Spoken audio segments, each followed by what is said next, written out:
What if I told you that the piece of plastic in your wallet has a hidden rulebook, and the banks are hoping you never read it? It's true. The entire credit card system is a massive game, and for most people, it's a game they are losing badly. But it doesn't have to be that way. The rules are actually pretty simple once you see them. It's not about how much you earn, it's about how you play. By the end of this video, you'll understand not just how to stop losing, but how to start winning, turning your credit card from a financial drain into a powerful tool.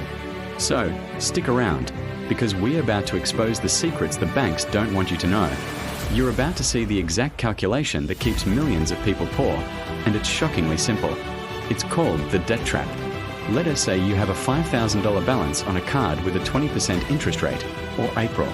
Your minimum payment might be just $100. Seems manageable, right? Wrong. In that first month, over $80 of your payment goes straight to interest. Only about $20 actually chips away at your debt.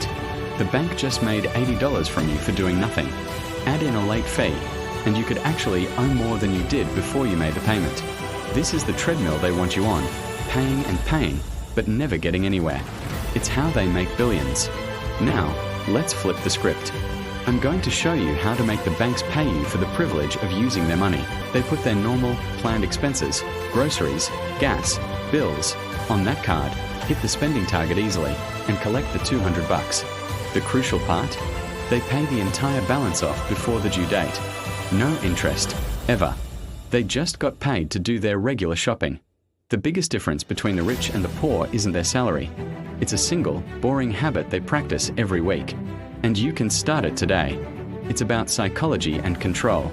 A credit card victim sees their credit limit as money they have. They swipe for impulse buys, treating it like a magic wallet.